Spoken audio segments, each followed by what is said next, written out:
Okay, call this meeting to order. Let's all rise for the Pledge of Allegiance, please. Pledge allegiance to the flag of the United States of America and to the republic for which it stands, one nation, under God, indivisible, with liberty and justice for all. Thank you very much. May we have roll call, please? Ms. Christensen? Here. Mr. Gangona? Here. Mr. Buenaventura? Present. Mr. Sylvester? Present. Ms. Manalo? Present.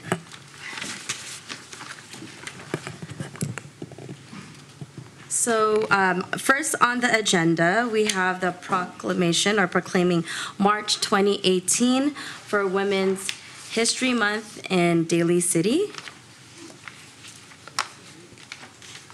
And so do we have the proclamation? Did you get it upstairs? Okay, so what we'll do is we'll have the second on the agenda, and we'll have one from staff to get the proclamation. So what we'll do is, I'm very thankful, I know a lot of community members wanted to know about what we do in Daly City in regards to any active shooter or critical incident training with our schools. So today we have Police Chief Patrick Hensley here to provide the community with some insight around what we do here in our community. So thank you very much, Chief Hensley, for doing this.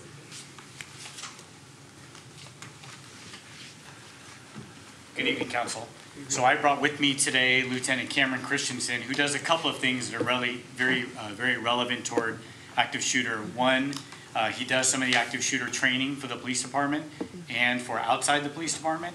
He's also our SWAT tactical team commander, and they routinely practice. So I'm going to let him kind of share a list of the things that Daly City does to prepare for that very unfortunate time if it ever comes.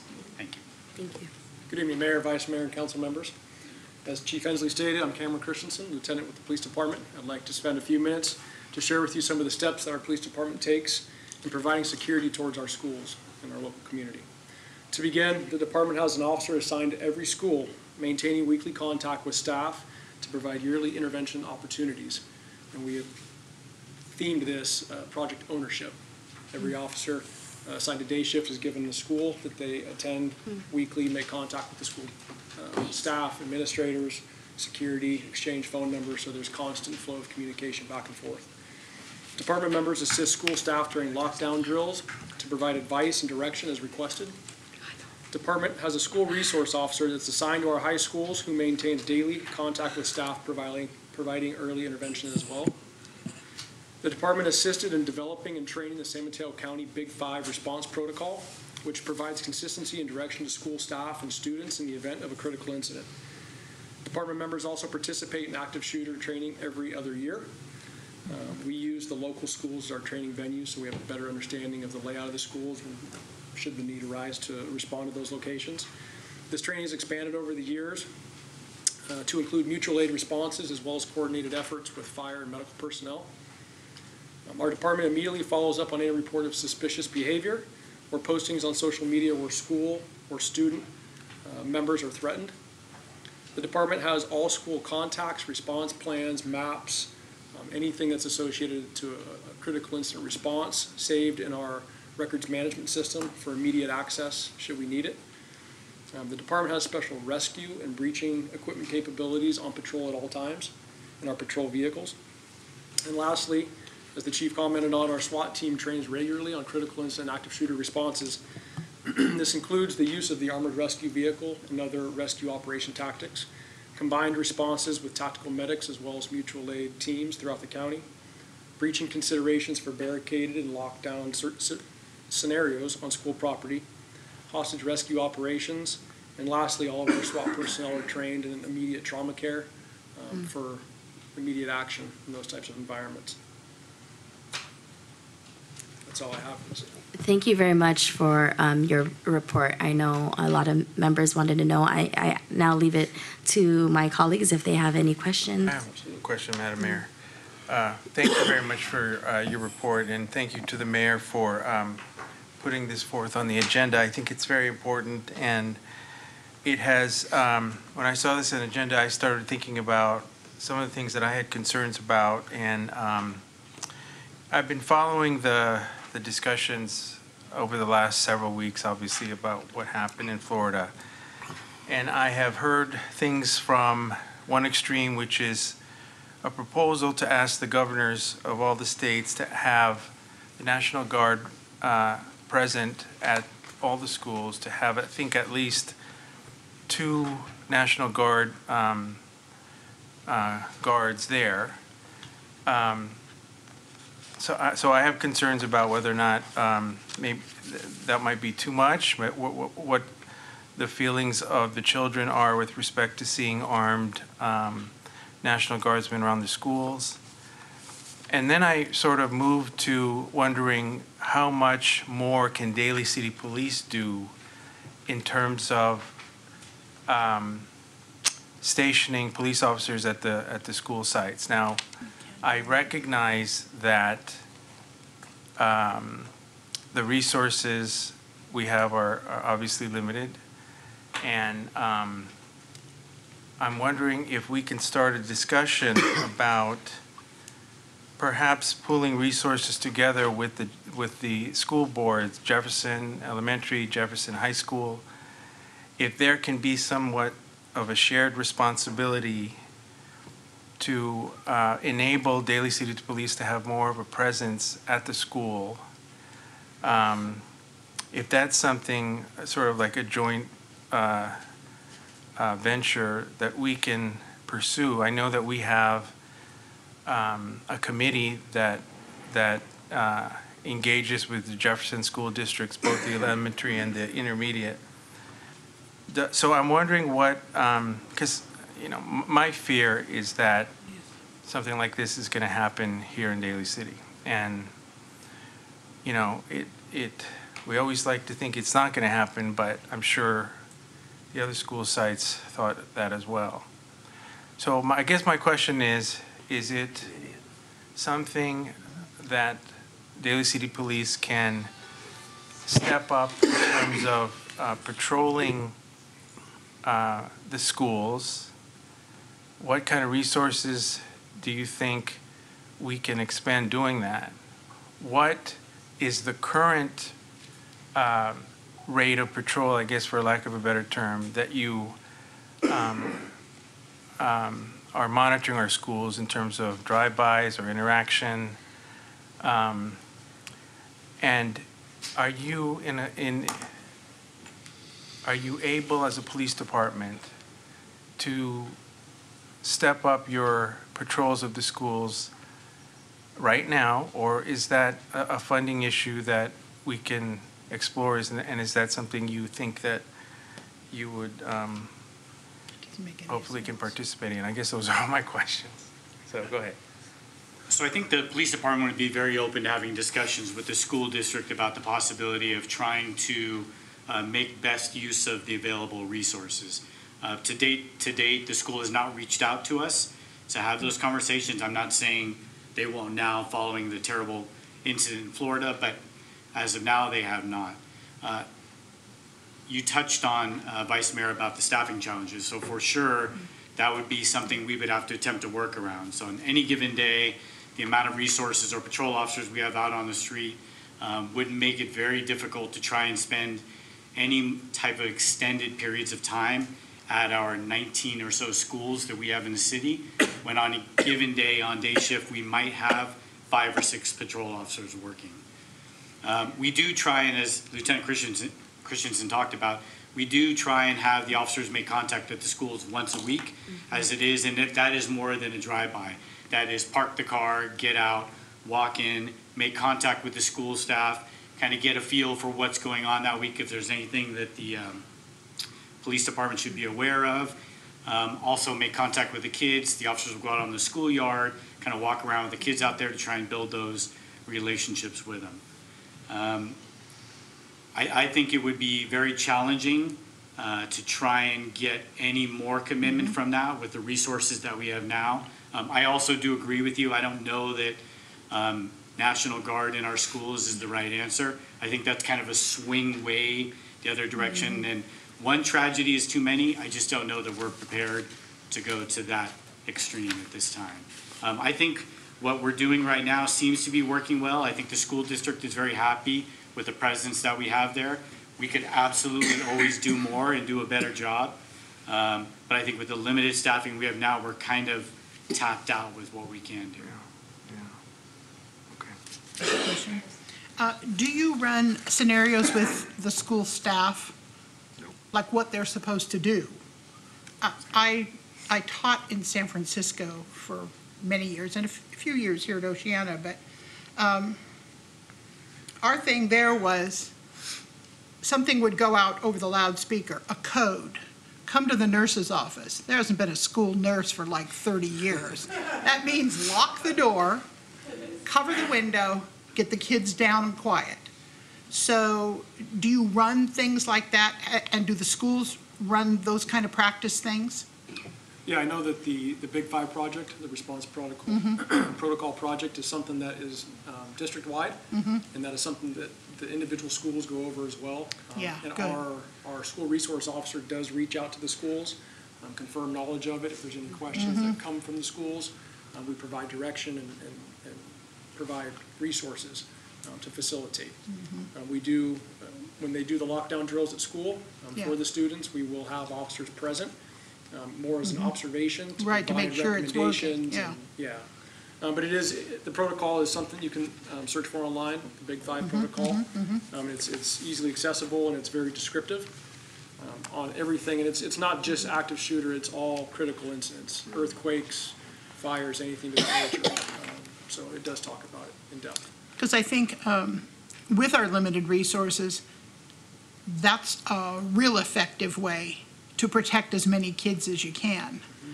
If teachers and school staff are well-trained in what to do, and if the message gets out quickly to them, and they practice it enough so that it seems routine, so they know how to do, like a fire drill. Yep. You know how to do it. Great, Yes. thank you very much. Councilmember Sylvester. Chief Hensley and Lieutenant, thank you so much. Coming from previous experience as a police officer myself, I know the difficulty that you have. And looking in Daly City, we have 109,000 residents, and yet 104 police officers. So if you do the math, it doesn't add up. It's not enough. And to have 5 officers working at one time is not enough. I am totally against having any other law enforcement agency come into Daly City because they don't know Daly City the way our police officers know Daly City. Especially if you have the National Guard come in and say, get down on the floor, get down on the floor. Wait a minute. You gotta talk to the kids a little differently. And this is what you folks are trained to do. I am in firm agreement that we need a collaboration, as you made mention, Chief, with the schools and the school district and the board, because this is both our problems. And I think steps need to be taken in this outreach. Having a uniformed officer out at a particular school, I know, can somehow intimidate the kids because they see guns. For some reason, I'm thinking way back of 21 Jump Street, where you're plain clothes and you just go to school. So, I mean, and I had a big afro then. It's a give and take. So I think there's resources out there, and I have to commend Daly City PD on what you do with so little. I think we need to look forward, maybe as a result of this shooting, grants may become available, either federal grants specifically for schools. To have a SRO assigned to one school is very, very difficult. And how do you know when an incident is going to happen?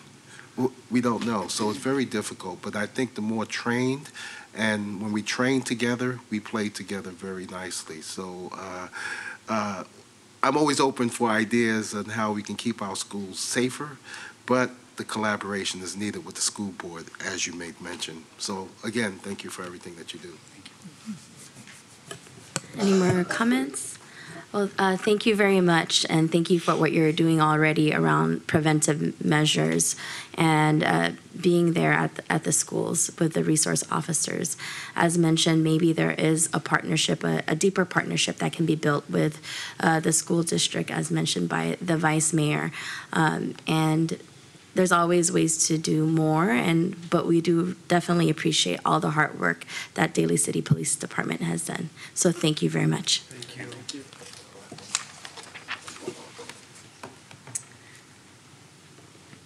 So moving on to the proclaiming March 2018 for Women's History Month in Daly City. I am here to present to our planning chair, Pamela DiGiovanni, who's been a community advocate. And one of the things that she has done was really bring the opportunity to our community to be one of the very first cities for the cities to end all forms of discrimination against girls and women. And so if you didn't know that, Daly City was one of the first cities to actually sign on for that, for CEDAW. And so on the resolution. And so it was through her effort and at the same time when it was former council member David Canepa. And so I want to present this resolution to all the women in this room. This is also for each and every one of you, for all the dedication and hard work. You know, the world would not be what it is without all the women. So thank you very much to all the wonderful women in this room.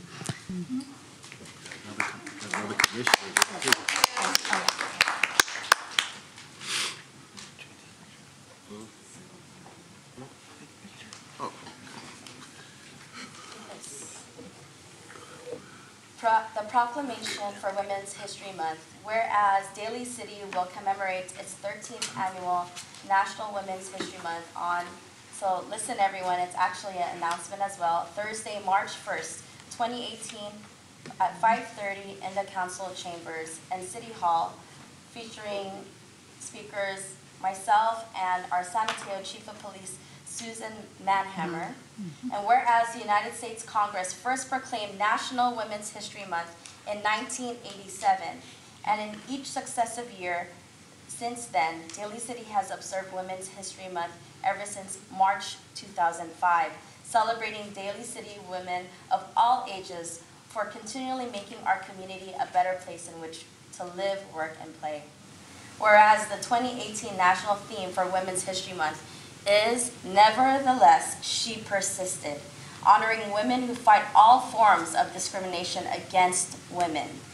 Whereas historically women have always been part of the labor force, but often their work was undervalued and underpaid. Now women are collectively raising the nation's awareness of injustices and inequities of social and legal structures that prevented women from achieving the recognition and compensation their male counterparts have taken for granted.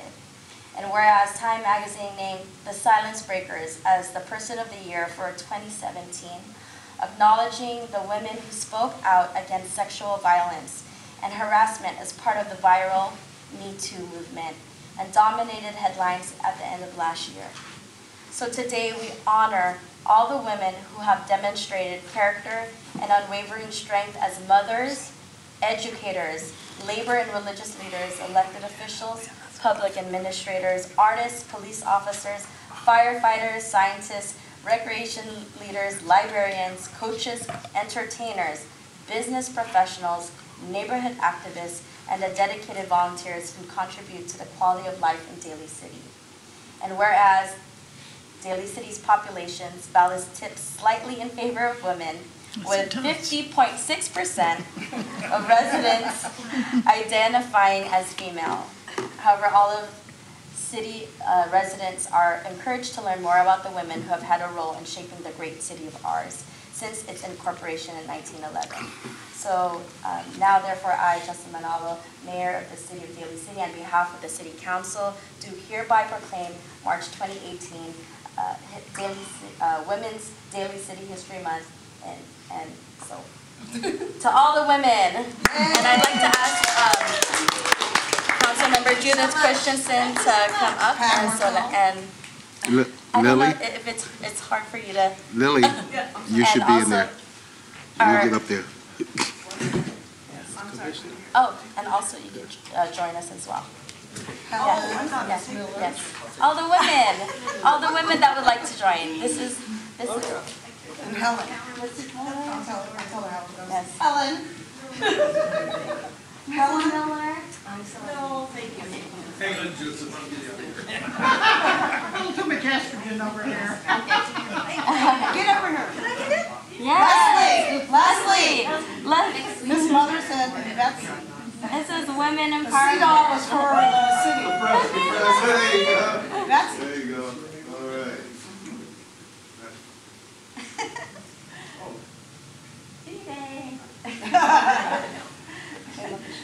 Thank you so much. Thank you very much. Thank you. I want to thank each and every one of you. I'm humbled to be here today. I want to share you the little mini backstory on the Cities for CDAW. For a long time, the National Council of Jewish Women has been working with Dr. Emily Marasse on the Commission of Status of Women. We held an anti-human trafficking event here in Daly City at Seton Medical Center. Robin Brasso from National Council of Jewish Women rose up out of the audience asking Mayor Canepa and myself, are you going to support the Cities for CDAW? Explaining that it was important for Daly City to come on board and to be a part of this. We immediately sprung into action, seeing the support that the mayor had that day, and Robin Brasso, so bravely, who's battling cancer now, we bravely worked together with Dr. Emily Marasse and went immediately over to San Francisco to discuss and find out, because they were the first city to sign on to the United Nations Anti-Discrimination Against Women and Girls. So learning under her and her office mates, I learned the importance of ending all discrimination against all forms of discrimination against women and girls. So a statement of support was put in when he was mayor, and I believe it was after that our mayor resolution for Mayor Buenaventura, and then the council moved it forward, and we became the first city in the cities of CDAW proudly to end discrimination against women and girls. We didn't have the funding, and Ms. Martell worked hard on it at that time, the same as San Francisco, but we do know that we do attribute that the domestic violence and the decrease is because of our police force, and she had highlighted a lot of that information to that as well, and she's familiar with Dr. Marasse as well. And recently I went up to Sacramento with Dr. Marasse, and we are now gaining support of the state resolution for Cities for CDAW, and she asked me to speak and proudly say that Daly City was our first city in the city and county of San Mateo to recognize this and put forth such a move, and hopefully we can do more to move it in the right direction. So I humbly thank all the women, and this is for all of you. No one does it alone, and I know it was a lot of scramble behind the scenes, gathering facts on domestic violence and things of that matter, and the National Council of Jewish Women, and we will continue the fight because there's a lot going on, and thank you very much. I'm very humble. Thank you very much. Thank you. And this council was actually involved in talking about CEDA prior to that meeting. And it shows that people in Daly City are very concerned about the welfare of women. And CEDA is actually through the United Nations, so it's all over the world. Governments, whether small or large, coming together to do whatever they can to protect women and girls. And we are very proud of having been the first one to pass it, but the conversation started well before that, and it's always on our hearts and minds. So just a reminder for everyone, please come and join us this Thursday, March 1st, so that we can celebrate all of the amazing, beautiful women in our community. So thank you very much. It's actually, it will be here at 5 o'clock, 5:30. If you want to be a little early, 5 o'clock, I'm just kidding. But 5:30 p.m. right here in the council chambers. So thank you look forward to seeing you all. We're moving on to agenda. Do I have a motion to approve the minutes for the regular meeting of February 12th, 2018? So moved with a slight change. Okay. I would like to change on the second line of my city council report. The second line, there's the word housing. We're talking about a task force and moving forward with the task force as one of the things that we've all agreed that we want to do this year. And it actually was a task force on rooming houses and short-term rentals, not the housing crisis as a general topic. Okay, so So we'll replace the word housing with rooming houses and short-term rentals. rooming housing, And okay. Ms. Martell announced at that meeting that the task force, forming the task force is moving forward. So we can look forward to that information coming to us very soon. Okay, are there any other changes in the minutes?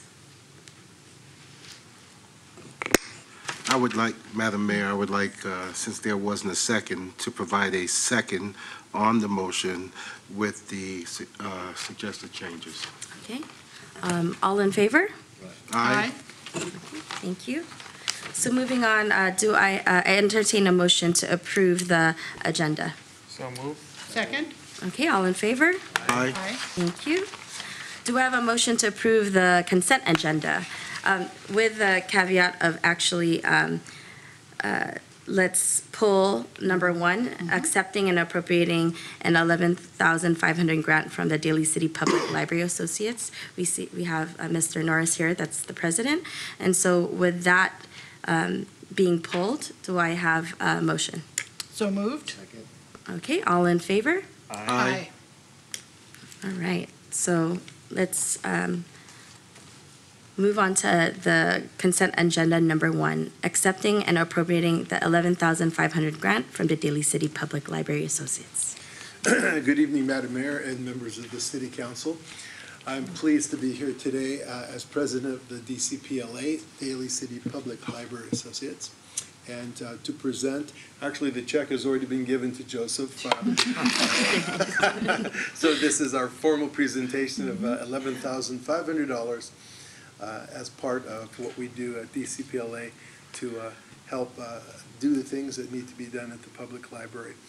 The two things that were being funded were the Dropbox at Westlake, which was $9,500, and that was paid for basically by our membership and the Ceremony Center, and then $2,000 worth of children's books that came from the funding from the City of Colma, which also supports our organization.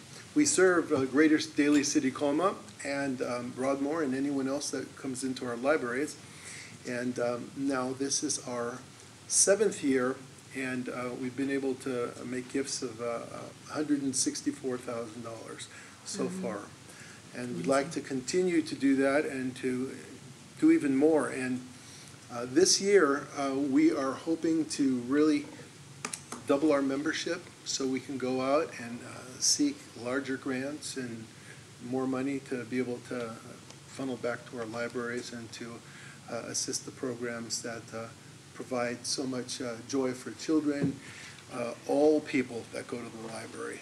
And the libraries are important, and so that's what we like to do. And so we hope you'll accept that grant today on behalf of the DCPLA. Thank you so much. I think we all are very happy to do so and are very, thank you for that. And thank you for your continued volunteerism with all of your board members to ensuring that there are programming in the library and having these opportunities for whether it's our young children and maybe some seniors or adults that utilize the library. And it's really such a wonderful thing. I remember using John Daly before it became a museum and years ago, as well as Westlake many times after middle school. And so the continued support and effort is tremendous. So thank you very much. You're welcome. I want to make sure that you have the opportunity to announce the St. Patrick's Day Lunch fundraising event. Thank you. Yes, we do. Most of our funding comes through a couple of events. Thank you for reminding Yes. me. St. Patrick's Day on the 13th of March is our Fund a Need St. Patrick's Day fundraising luncheon. We raise a lot of money at that. And that is where we basically have people that are invited there to make donations to specific needs. And the needs are given to us through the libraries, what they would like to have funded. And so we would invite everyone to come to that. It's a free lunch, but we know there's no free lunch because we're hoping that they'll make a donation. Other ways that we raise funds are through having book sales. We also provide activities to the community by way of having author talks. And I think some of you attended our last author talk, which was really great. I'm sorry I wasn't there. But those are the kind of things that we try and do to enrich the community as well. We will also have a car show, car soapbox derby rally type thing in October. It'll be the first time we're doing it. And so we hope that will raise some funds as well. So I appreciate the fact that you reminded me of that. Are there membership forms to join your organization at all libraries? Yes, there are. And So can when you, receive- next time you go to the library, ask them where that membership form is. Your membership's only $25 a year for your family. And it's a great way to be invited to all these talks and events. And it really helps out the public libraries. I encourage my colleagues to join if they haven't already done so. I believe all of the members of the council are members of the DCPLA. All We- right. Yeah, we Excellent. appreciate that very much, and it's the kind of support that we need. I'm going to all of the commissions, in the city. I sit on personnel. All of my colleagues will be given a form. I'm going to visit all the commissions here. I'm visiting all of our service organizations one at a time, and the city of Colma, carry our message all through our area here and generate more support and interest. So this was one of my first stops here tonight. Thank you. Thank you. You're welcome. I got, Mayor? if I may, Mr. Nuris, Mr. President, thank you so much. I was at your St. Patrick's meal last year. As you can see, I don't miss many meals. And the only problem I had is finding a green tie, but I hope to have one this year. I'm actually looking forward to your book fundraiser event because I attended, I think, 2 days out of the 3 days that you had it and got some wonderful books. And I have gone through them and I hope to bring them back and just donate it so that somebody else can go through them. The best part was, I think I made mention, one of the commissioners had offered to help me to my car to carry the books. And because she saw that I had taken a liking to something else, and that was the donuts and pastries that you have, and she wanted to carry my books for me. So it's all good. It's all fun, and glad to be a member, and thank you so much for what DCPLA does. Thank you so much. Thank you. Vice Mayor? Mr. Nurse, I also wanted to say thank you, and really just that. I mean, you guys, you are really a really premier nonprofit that just keeps on giving, both financially and your organizing events for the community. I went to the Filipino Writers event that you had last week. It was tremendous, just wonderful. And the way you have reached out to get the community involved has been incredible. I want to thank your board, your leadership, for all that you do. We really appreciate it, and we just can't thank you enough, so thank you. Well, thank you. And we're going to be looking at other larger grants down the line. And so we'll be back to see if there's some way that we can partner and put our influences together to see if we can bring even more money to the greater Daly City Colma area here. So that's what we have in the future. As a quick aside, I want to commend you for the discussion that we had with the police officers. As most of you know, I spent 33 years on the High School Board of Education here. Thank God we have never had that type of an incident here. But it's always something that has preyed on the minds of school board members such as myself. And we've always had excellent communication and coordination with the Daly City Police Department, the Pacifica Police Department, being able to come down, know our campuses, what needs to be done in case of a lockdown. But it's a changing world, and schools were not built to be you know, they're spread out. There's so many ways to get on a campus.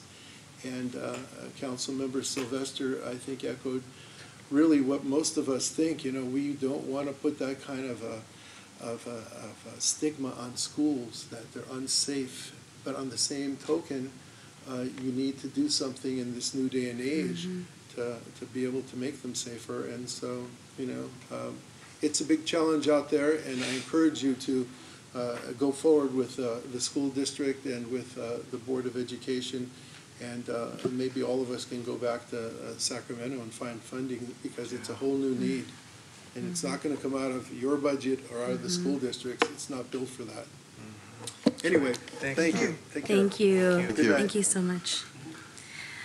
So with that, I entertain a motion to approve resolution number 1, accepting and appropriating. So moved. All right. Do I have a second? Second. Can I have a roll call, please? Ms. Christensen, Yes. Mr. Gingona, Yes. Mr. Buenaventura, Aye. Mr. Sylvester. Aye. Ms. Manalo. Aye. Thank you very much. And with that, should we approve? Okay. Number 6. Number 6, okay, let's have our staff, Ms. Sobel, come up for the approval of and reviewing the below market rate ownership implementing guidelines. And so thank you for joining us this evening, Ms. Sobel. And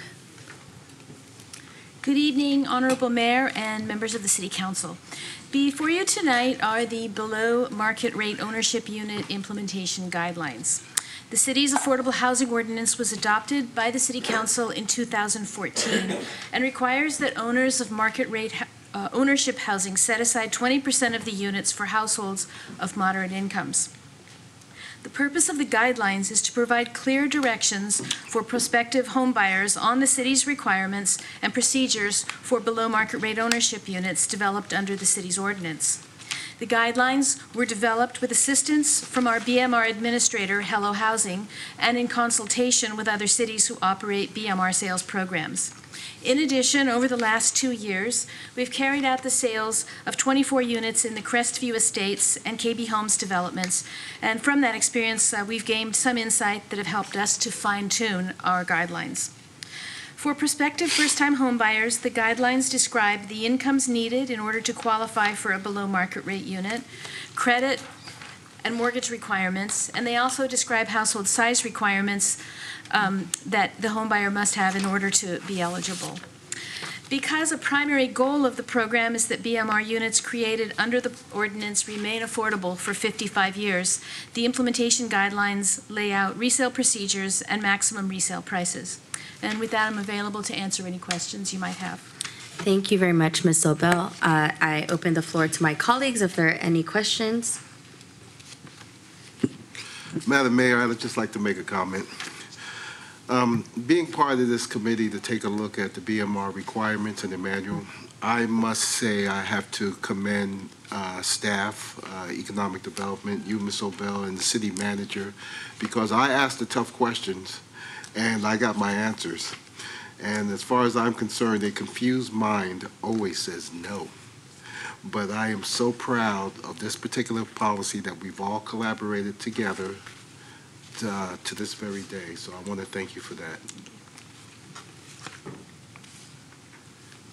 Any other comments? No?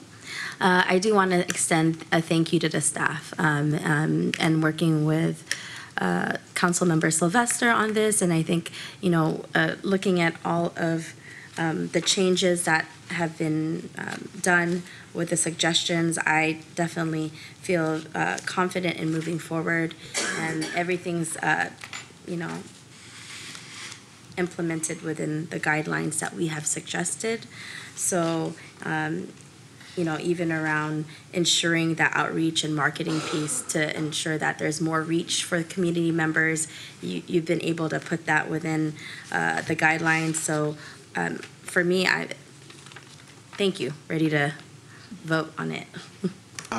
Madam Mayor, I would be remiss if I didn't mention that I was just placed on this committee. However, colleagues before me have taken an active role in putting together these guidelines, and I'd like to acknowledge my fellow colleague, Ms. Judith Christensen, also for her work in reviewing these guidelines as well. I was just going to say it was an honor to do so. Thank you very much. Move to adopt the resolution? So moved. Second? Roll call. Roll call, please. Ms. Christensen, Yes. Mr. Gingona, Yes. Mr. Buenaventura, Aye. Mr. Sylvester, Aye. Ms. Manalo. Aye. Right. Moving on to agenda number 7, adjustments to the CDBG budgets to reflect current activities, salary levels, and federal allocations. Ms. Obel?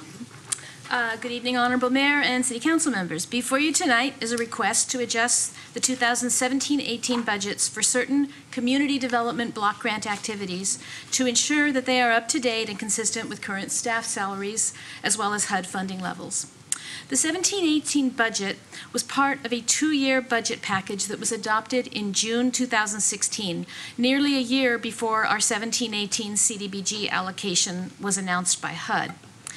Our 17-18 CDBG resources are less than what we anticipated at the time of the budget adoption, and the costs to operate the CDBG program are somewhat higher than anticipated. Therefore, in order to balance the budget and ensure that certain block grant activity budgets are consistent with the HUD action plan for 17-18, it is necessary to make some budget adjustments. Currently, the CDBG administrative budget is underfunded by $33,678. To correct this, we recommend that the revenues budgeted for 17-18 block grant administration be increased by $16,929 and that expenditures be decreased by $16,749. The increased revenues can be drawn from unallocated CDBG funds, and the decrease in expenditures can be achieved by shifting $16,749 in staff costs from block grant administration to affordable housing activities funded by the Daly City Housing Development Finance Agency. Secondly, the 17-18 budget envisioned continuation of the microenterprise assistance program. This activity was discontinued at the time of the HUD action plan adoption, and staff expenses associated with program delivery should be eliminated from the budget. And this can be accomplished by shifting $18,785 in staff costs from micro-enterprise program delivery to affordable housing activities funded by the Daly City Housing Development Finance Agency. The recommended budget amendments are reflective of the actual distribution of staff time for the affected employees who are spending increased time devoted to affordable housing activities such as compliance monitoring, negotiation of affordability covenants, policy development, and development of new affordable housing. And I'm available to answer any questions you might have. All right. Any questions? I have, Madam Mayor. Again, this gives me great pleasure to work on the CDBG committee along with Vice Mayor Ray Buenaventura. It took me a while to learn about CDBG. I went on the internet and I downloaded the whole manual and read it. I wanted to make sure that we were using our money correctly. And for the folks out there in Daly City, believe me, there have been many, many requests. And we basically went through these requests with a fine-tooth comb. I even wanted to pull money from certain areas of CDBG, but once Ms. Obel explained to me as to how that money was being spent, I said no. And one of the areas was the rehabilitation of homes existing to which we provide subsidies for to help folks rehabilitate their homes who cannot afford it. So again, great job. I thank you so much, and Vice Mayor Buenaventura, and working together with staff, it was indeed an experience. Thank you so much. Any other comments? I do have one question. I wanted to know what the micro enterprise fund, if you could elaborate a little bit on that. And I know that that was the direction of having zero funding, but I'd like to know what that entailed. The Micro Enterprise Assistance Program is something we've offered for many years, most recently in collaboration with Renaissance Entrepreneurship Center. They have provided classes and one-on-one counseling for lower income resident or individuals who want to either launch or expand a business. For the current fiscal year, we discontinued funding them primarily because we had a shortfall and we had to cut something.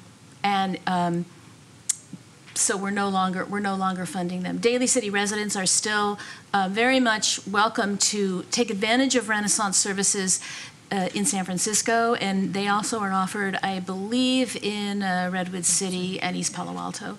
But it really was simply a matter of we didn't have enough money to cover everything. Thank you for that clarification. Madam Mayor, if I can also add, Ms. Obel kindly clarified with me that as part of the monitoring program, they were supposed to get back to you and provide an update, how many students, the progress of the students, and that this information was minimal in. We didn't get compelling feedback on actual business launches.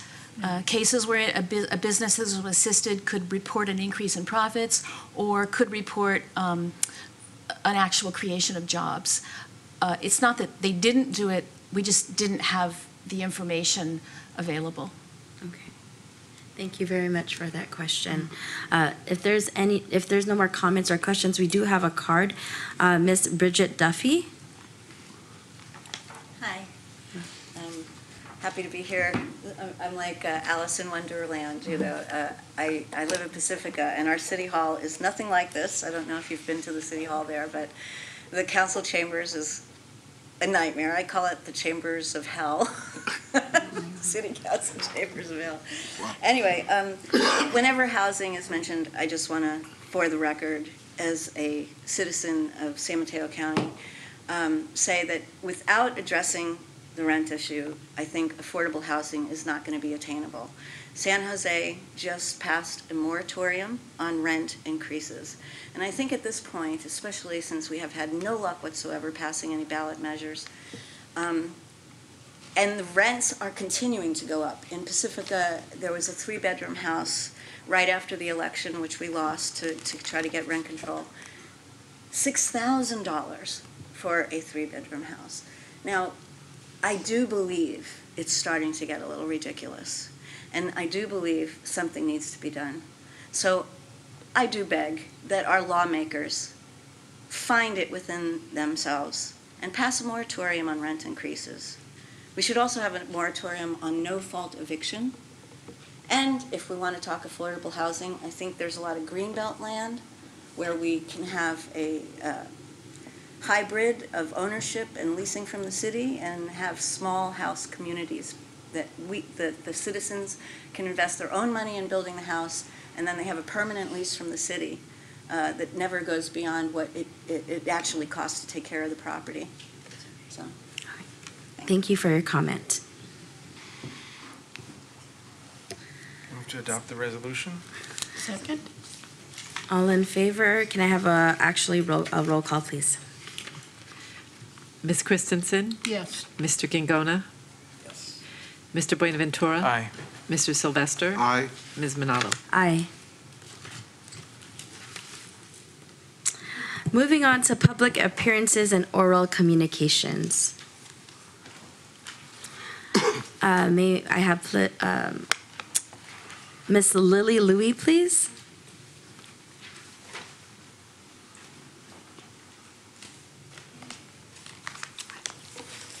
Good evening, Mayor, Vice Mayor, honorable council members. Thank you so much for approving our paver ordinance last month. I would like to also thank our planning and engineering division staff. They were very helpful, professional, courteous, and informational. 3 neighbors and I recently had our paver jobs completed, and they look beautiful. We got the artificial turf going and the real lawn, so it's tasteful. I called engineering for final inspection and was told no inspector would come out unless I replaced our current water meter box to a concrete metal reinforced water meter box. Weighs 130 pounds, along with a metal plate cover that weighs 44 pounds and is almost a half-inch thick. So the total cost of that is $300. This new requirement was in effect after City Council approved the ordinance. That's what the Water Department told me. Fully understand this new water meter requirement because we will be driving and parking on it. So, you know, we as homeowners understand it. My contractor came back to recut the pavers and install the reinforced concrete water meter box. I called the Daly City Water Division, and they were responsive. Their inspector came out that same day to paint the size of a hole, which is about 2 inches, to be drilled. My contractor came back out again and tried using numerous tools to cut and drill through this half-inch metal plate with no success. We would really appreciate it if we can please get some assistance and guidance from our Daly City Water Division or Public Works Division on how we can cut this meter hole for our required plates. So with this new requirement added, we're unable to have inspector approve our pavers and our permits will expire. Thank you so much. Thank you for that comment.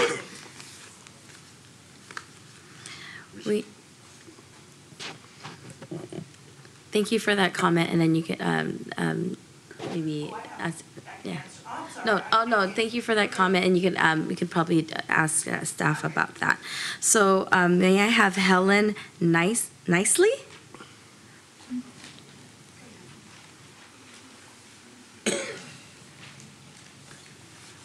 Good evening. Good evening, Honourable Mayor and Honourable Council members.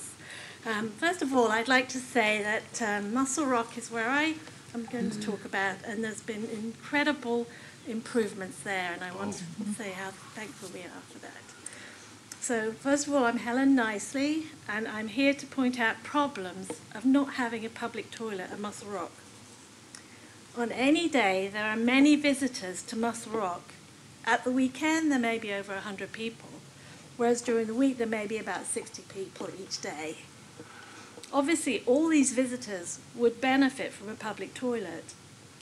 The problems at the site include human feces with paper tissues left behind where cars have been parked. The bushes and bluffs are frequently used areas where people relieve themselves. And this is not an adequate solution and poses a health risk of infection. National Geographic had an article on the problems of defecation in outdoor areas in developing countries. In 2015, the United Nations called for an end to open defecation by 2030. The percentage of people defecating in the open air declined worldwide from 1990 to 2015, with the most dramatic reductions in some of the least developed countries. Consequently, there are a number of low-cost, low-maintenance, eco-friendly solutions that would work at Muscle Rock. Therefore, I respectfully request Daly City Council to consider installing a public toilet at Muscle Rock. After all, how can we ask people to give a crap about the environment if we force them to crap on the environment? Thank you. Thank you very much. Miss Bridget Duffy, please. I also wanted to talk about poop. And it actually tailgates what I said before about the housing crisis. We do have unprecedented amounts of people living in their cars and camping in tents, and to not have public facilities for people is, I just saw the grapes of wrath for the first time in my life. I didn't go to high school. I was from New Jersey. We didn't do that there, no. I'm only kidding. But I can't believe that most Americans have seen the grapes of wrath, because it clearly shows that in a crisis, a housing crisis, which we are in now, the best possible solution to that problem was not to let people just police themselves and vagabond it, but to organize it and provide some safety, some facilities. So yes, I'm saying for sure, composting toilets at Muscle Rock. I think it should have been done yesterday. And I just want to say thank you to the Daly City Police, the Colma Police, the Pacifica Police, the San Mateo Sheriffs. I have encountered many of them recently, and I just have nothing but good things to say. They are dedicated and gallant people, and I'm proud of them. But on that note, I do not think that high schools need more policing. I think that teenagers and prepubescent human beings should have smaller, more intimate settings to learn in. And with all the money that we're spending on education, I think we could pull that off, and I think we wouldn't need to police our campuses. These poor children are going through hormonal changes. They don't need to be sent to prisons. And believe me, I'm a mother of 3. High schools and junior high schools are like prisons. So I just want to say that about that. Thank you. Thank you. Mr. Jim Larami?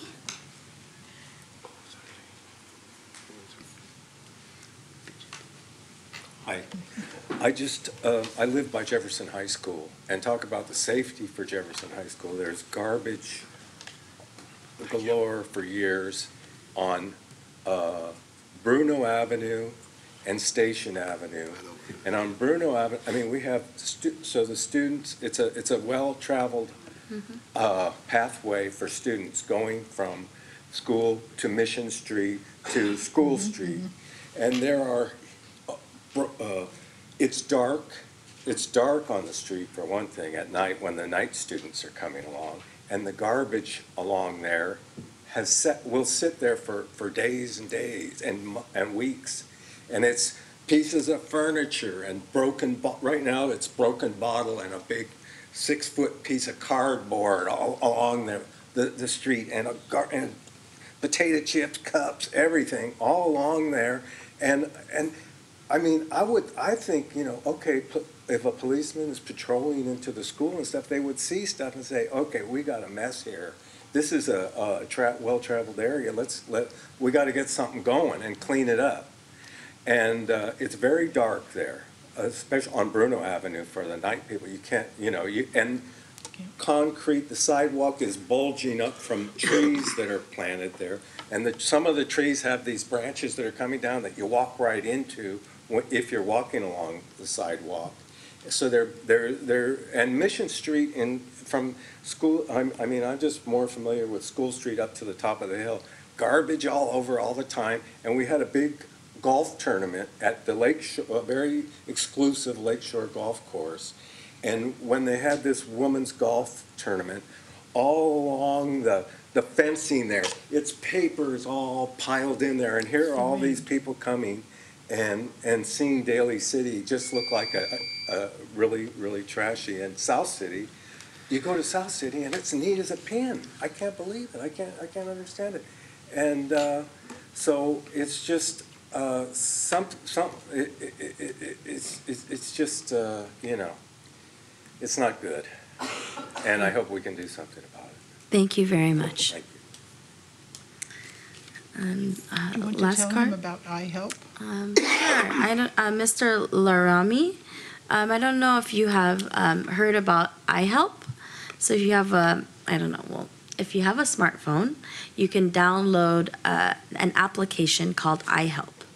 And basically, as you mentioned, there may be some debris or large objects.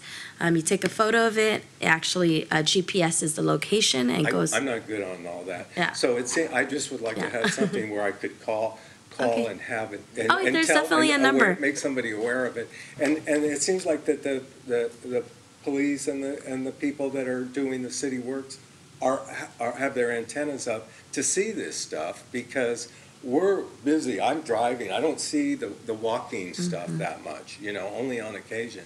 And I mean, the top of the hill is by Muni where it comes, just horrible. Thank you. Well, thank you very much. Ms. Pamela DiGiovanni?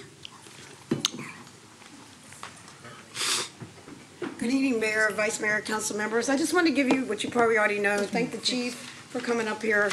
When the Sandy Hook event occurred, as you know, Congresswoman Spear held a county-wide and brought in all the officers, including Daly City, the chiefs and everybody, to make a protocol, which they already discussed here, to make sure it's consistent with each city on any of this active shooter situations. So since that time, as you know, we've had multiple incidents, and one being at the Jefferson Elementary School District, which I don't know, Ms. Brisuela had brought up one night. I remember coming to the council, she made an announcement and telling that a young person had come to school with a gun and a backpack, and that had fallen down the hill, and the backpack went off, and the child got shot. And prior to that, we all know that Mateo Rizzo had been shot at one time, and when he was principal. So they have had several different incidents that have occurred, and that Superintendent Vidalis is aware of in the school board.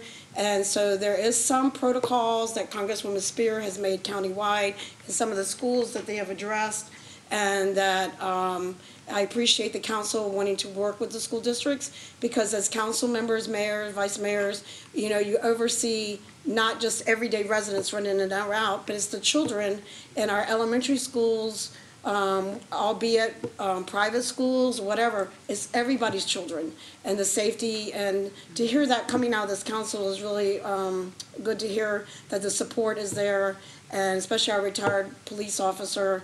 And nothing's more important than a child even coming and going from school, not just in the schools, but as community members. So they need to be able to run around freely, get on the buses, enjoy a daily life without this. And I thank you for addressing the issue, and look forward, because I'm be speaking at the elementary school district as usual. Thank you.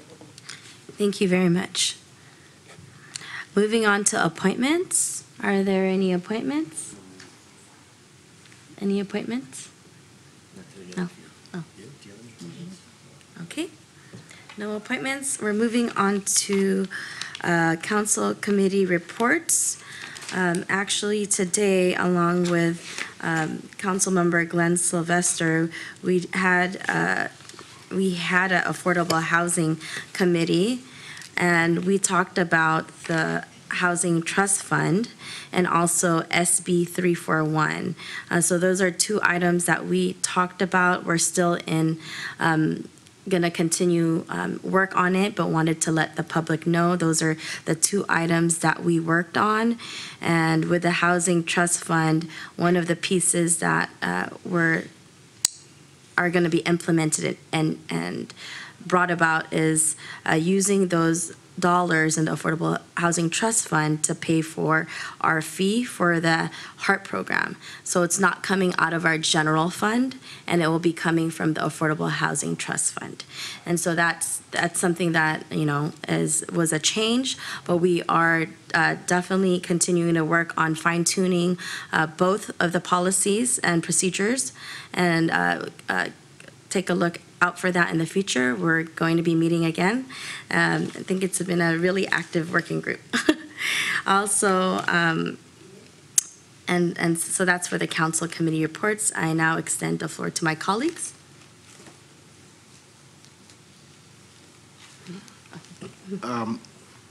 Madam Mayor, yeah, I guess I'll make my report under City Council, but as for the council committees, I have to concur with what you just provided to the public and the audience. Also, you know, the result of this meeting that we had regarding the Housing Finance Agency Trust Fund is basically looking for resources so that we can get what Daly City needs, and basically thinking out of the box and remaining within the requirements of each. The mayor gave you one example of what we did, but she also came up with some other ideas that we have, and that is to receive the money, thanks to the city attorney, Mr. Zimmerman. We're going to be getting back some redevelopment funds, and this is SB 341. We're also looking at helping those who have been displaced from their homes, providing maybe a temporary subsidy for them. We are also looking at ways of addressing the homeless issues. We are also looking at ways to provide legal assistance for those who have been displaced. So there's a lot coming down the pipe, ladies and gentlemen, and working together with the mayor, with her bright ideas as well, and city staff. Stay tuned. We got much more coming. Thank you, Madam Mayor. Thank you very much, Councilmember Sylvester. Yes, we got lots of work to do, and we're looking forward to share what we have. We know we've heard and a lot of people talking to us about the crisis and how our families are struggling. So we're trying to see what we can do with what we have. So moving on to City Council, I want to share that on February 13th, the Recreation and Arts Committee met with a now expansive group of community members that want to help with the multicultural street festival this year. I will be reaching hopefully to local large and small businesses to see if they can help sponsor this. Also, I'll leave it up to Councilmember Sylvester to share with you the location that we're looking at with his City Council report. On February 17th, I had the honor to speak at an event honoring the services of the Filipino World War II veterans who were there present to receive the replica of the Congressional Gold Medal. And for those of you that don't know, they fought in World War II and their benefits were reneged. And so it was really very humbling and honoring to see them finally receive a piece of justice. Also, that very same evening, Veteran Post 510 renamed their post in honor of a woman Filipino heroine, Magdalena E. Leones, who received the Silver Star for her duty. Many times you don't hear about the women that contributed to the war, and it was very nice to see that they named a post after a Filipino woman that did serve in World War II. On February 20, with many community members present, we had Library Trustee Lily Louie, Planning Commissioner Chair Pamela DiGiovanni, and Vice Chair Rod Das Magboal, and School Board Member Marie Bazuela, and our Vice Mayor Ray Ventura. We had really been blessed with an evening with amazing authors that shared their craft with the Daly City Public Library Associates for this program that was mentioned earlier. The three authors were Tony Robles, Renee Macalano Rutledge, and Veronica Montes. And it was really nice to see young people. There were young people there. There were two young twins that really were taking in and they were like sponges. So these events were all diverse ages, and not only the Filipino community, it was everybody. I think that it was great programming, and it was a wonderful evening. On February 22nd, I met with Daly City Partnership staff, community services staff, to talk about ways to have the nonprofit sector, government, and the business sector to find ways for families and single mothers to find upward mobility opportunities, especially in this housing crisis, to take advantage of the jobs or business potential to survive in the competitive market. So how do we enhance the areas where community schools reside and support small businesses?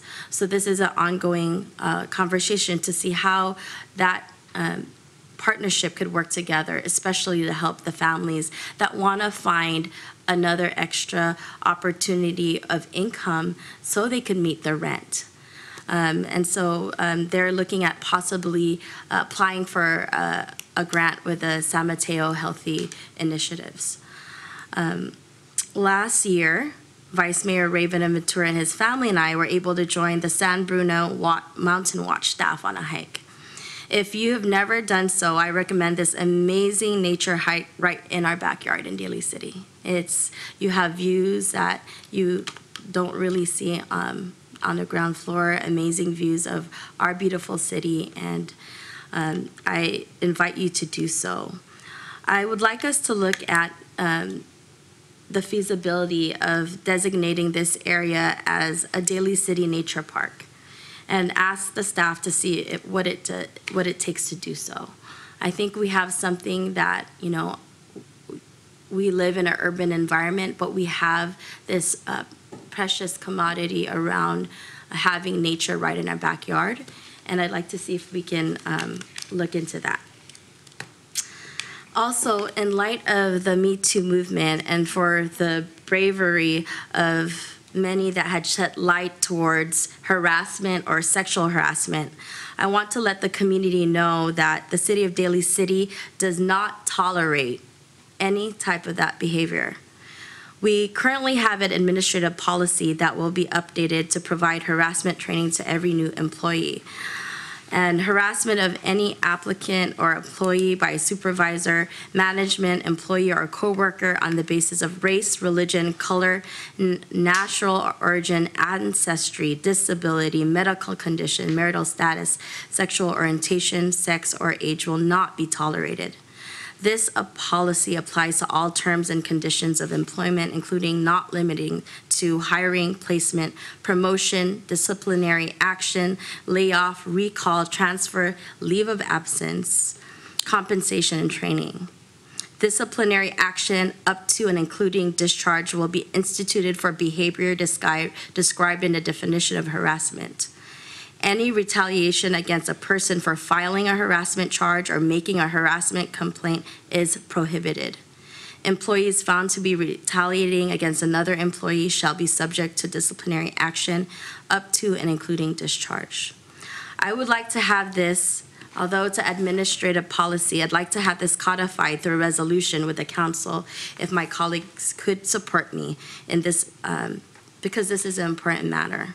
At this point, I'd like to ask HR staff and the city attorney to assist with this resolution.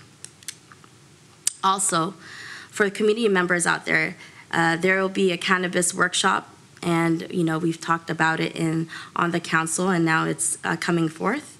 So please take note. It will be in various areas of Daly City. On Monday, March 5th, 6 to 8 p.m., it'll be our War Memorial Activity Room, 6655 Mission Street. On Tuesday, March 13th, at the Gellert Park House, it'll be at 50 Wembley Drive in Daly City. Also, last but not least, in the Bayshore community, it'll be Saturday, March 31st from 11 a.m. to 1 p.m. at 450 Martin Street, Daly City. We've heard it, and for those of you that don't know what has transpired, in November 2016, California voters approved the Proposition 64 Adult Use of Marijuana Act, which legalized recreational marijuana use. So under Prop 64, cities retained authority to regulate and ban any recreational marijuana businesses in their communities. We've heard that people wanted to provide input, whether they were residents or if they were interested in the business. So this is an opportunity for each and every one of you to voice your concerns. Also, I would like to follow up, Ms. Martell. I'd like to see the progress of the minimum wage. I know we've talked about this previously. I'd like to see an update on this for the council. Last but not least, the Superior Court of San Mateo is looking for volunteers for the grand jury. If you'd like to serve in this capacity, the deadline is March 29th. Please let me know and I would forward your name. Also, the application is found on their website. Thank you very much. And I have Vice Mayor? I forgot to mention, I went to the, you appointed me on the Peninsula Clean Energy, yeah, the committee, and I went to my first meeting last week. The change in that committee was they had a change in leadership. Dave Pine, who has been the chair of it for several years, done an outstanding job. He's really the one that put this all together. He was commended for his tremendous work, but it was time for him to step away, he felt, and so the new chair is Jeff Alfs of Portola Valley, and the vice chair that was elected was Rick DeGoya from Atherton. They had some legislative updates. They talked about some of the this concept of voting shares being weighted, where when you vote, the weight of your vote will be a percentage based on how much, for example, Daly City uses clean energy, that kind of thing. They talked about sending a letter supporting carbon fee and dividend proposals. But I'm still very new at it. I'm still understanding some of the language that they're using and some of the concepts, but I think it's a very good committee to be on. It's very forward-thinking, and it does a tremendous amount of work. And so that's my report. Thank you very much, Vice Mayor. Council member. I would like to encourage Vice Mayor Buenaventura to definitely stand hard and fast for the weighted formula, because we've got the population, Atherton doesn't. And so we need to make sure that our voice is heard. I know when I was on CCAG for years that many communities just said, oh, well, we should just divide it up. There's 20 communities. No, we need to divide it by population. So the fact that you're thinking about that is greatly appreciated. Councilmember Sylvester. Thank you. Madam Christensen, matter of fact, I'd like to comment on the PCE because I served on it last year. Vice Mayor Buenaventura, thank you so much for taking the step to take my place. And in regards to the voting, there are different levels of PCE customers. Here in Daly City, we have a social economic level that is different than some of the other cities, whereas some other cities can afford to pay to get cleaner energy, 100%. whereas we, who can't afford it, just are basically customers. So please take that in consideration as well. There's the haves and the have-nots, and we have the biggest population. Okay, on to my report. I'm sorry that Miss Duffy left because I was going to make a comment about the Grapes of Wrath. I haven't seen it, and I'm kind of like her. I'm from New York, and I didn't go to high school. Not until I got to California, so I'm going to look into the Grapes of Wrath. All right, February 13th, as the mayor made mention, we both participated in the Street Fair Committee. And I'd like to thank staff for being there. That was Mr. Curran, also Director of Recreation, and our city manager, Ms. Martell. Hearing and seeing them really added, it's hard to explain, but the synergy and the energy that was provided during this meeting was tremendous. And yes, the mayor is correct. I have a tentative place as to where it's going to be, but I don't want to speak ahead because the committee hasn't decided. But thanks to Ms. Martell, and we're going to close off a couple of streets, and it's going to be a good one. So please stay tuned. I'm not going to tell you what. Okay. February 14th, the San Mateo Mosquito and Vector Control District. I had the opportunity as your representative to attend. The annual report is out, and if you want a copy, you can go on their website or you can have one of these. I really enjoyed the mosquito district, and I learned that Stanislaus County, did you know that our mosquito district will take your calls for rodents? Not just mosquitoes. And you are paying for it out of your taxes. And Daly City happens to be what? One of the largest populations. So we want to make sure we get our money's worth. In Stanislaus County, I want to report that a rodent called a nutria has been found. They affect the levees, and they can eat into the roadways. 20 pounds is what they weigh. So Daly City is not affected at this particular time, but I learned that through the Mosquito Vector Control District Board. So we'll definitely be on the watch, and they'll definitely let us know if anything comes up. February 16th, commute.org. If you didn't know about commute.org, it's an organization that receives funding to provide alternate means of transportation. I'm just going to go over a couple of them, and maybe you don't know about. One is carpool in San Mateo County. Do you know that if you take someone in your car in San Mateo County, they'll pay you an incentive of $2 per head each way? So why drive alone on the freeway going to work in San Mateo County when you can take somebody with you in your carpool? They also have something called the Guaranteed Ride Home Program, to which they will pay under circumstances, certain emergency circumstances, like maybe there's a medical emergency. There's a whole list of them. They'll pay transportation for you to get home, and that includes taking Uber or Lyft, and they will pay. We also are looking for a collaboration with employers, and employers also donate money to commute.org to provide shuttle services.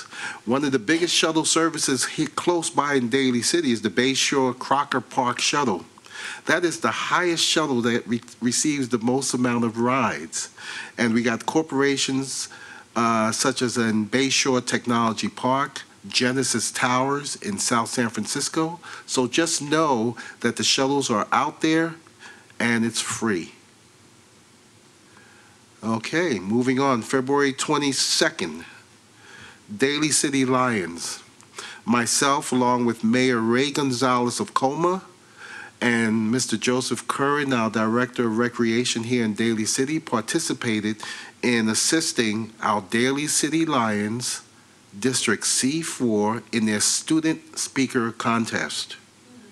And the theme this year was integrity and civility play what role in today's society? It couldn't have been more appropriate to hear these young kids speak.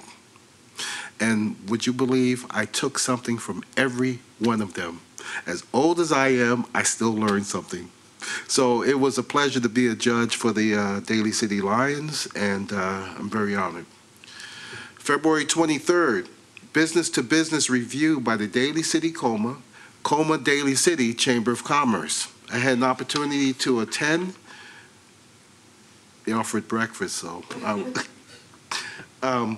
there are many community folks there, to include the new CEO of Seton Hospital, who gave a presentation, along with Comcast, AT&T, Mr. Michael Strauss of the Kimco, who spoke of their upcoming project, and of course, Daly City's finest, Captain Gamez of the Daly City PD, and Chief Stafford of Coma PD, who spoke of the trends of each city and what's going on and what they've accomplished. Lastly, it's been a busy 2 weeks, folks. Lastly, on February 24th was the Council of Cities meeting. If you don't know, mayors and council members from all 22 cities in San Mateo County come together, and each city hosts a presentation. It was Brisbane's turn last week. What a hidden gem Brisbane is. Well, we attended the presentation at Buy Right Food Service Distributors, where we got to hear from the CEO, who spoke about how he progressed and what he's doing for the community.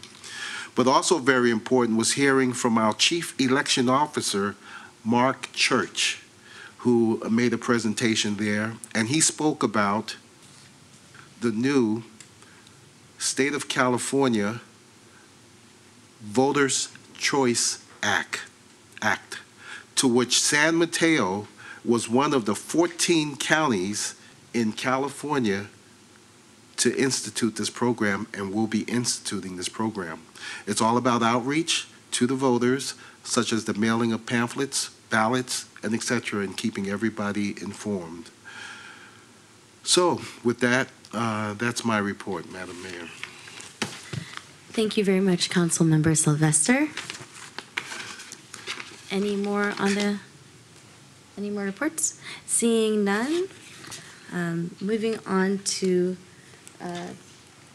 any staff reports at the moment. Ms. Martell? Okay. And so I'd like to adjourn in memory. One of our community members, Pauline Fong Martinez's father, had passed away recently. And so I'd like to adjourn in his memory. His name is Norman Hin Ngor Fong. So let's have a moment of silence.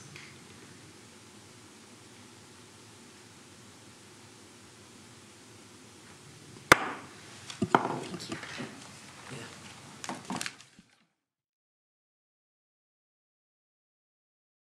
It's not the council meeting. We do have our Daly City Housing Development and Finance Agency. So I call this meeting to order. May we have roll call, please? Ms. Christensen? Here. Mr. Gingona? Here. Mr. Buenaventura? Present? Mr. Sylvester? Present. Ms. Manalo? Present. Do I have a motion to approve the minutes for January 8th, 2018? So moved. Second? All in favor? Aye. Thank you. We have a resolution here, the adjustment to the 2017-2018 Daly City Housing Development Finance Agency budget. And we have Ms. Sobel. Good evening, Honorable Chair and members of the agency board. Before you tonight is a request to adjust the 2017-18 budgets for Affordable Housing Program Administration. And this item relates to the budget adjustment for CDBG approved by the City Council earlier this evening. The 17-18 Daly City Housing Development Finance Agency budget was part of a two-year budget package that was adopted in June 2016, nearly a year before our 17-18 CDBG allocation was announced by HUD, and before salary adjustments were adopted by the City Council. As discussed a few moments ago, our block grant program covers a slightly smaller portion of staff costs than anticipated at the time of budget adoption. Overall, it is recommended that a total of $35,534 in staff costs budgeted in the Community Development Block Grant Program be shifted from federal programs to Affordable Housing Program Administration and funded by the Daly City Housing Development Finance Agency. The recommended budget amendments are reflective of the actual distribution of staff time this year for affected employees who are spending an increased amount of time devoted to affordable housing activities like compliance monitoring, negotiating affordable housing covenants, policy development, and development of new affordable housing. And I'm available to answer any questions you might have. Thank you very much. Do you have any questions? Move to adopt the resolution. I have one question. I'm sorry. Yeah, that's what I have. One question I have is how many staff is being impacted by this? It is two staff persons who their salary distribution will be shifted. It comes out to a total of 26% of an FTE. 26% of one FTE will be shifted from federal programs to Housing Trust Fund. Okay, thank you very much. So we have a motion to approve by Council Member Gongona. Second. Okay, all in favor? Aye. Oh, may I have a roll call, please? Sure. Ms. Christensen? Yes. Mr. Gingona? Aye. Mr. Buenaventura? Aye. Mr. Sylvester? Aye. Ms. Manalo? Aye. All right, seeing no public appearances in the audience, motion to adjourn. Thank you. Thank you.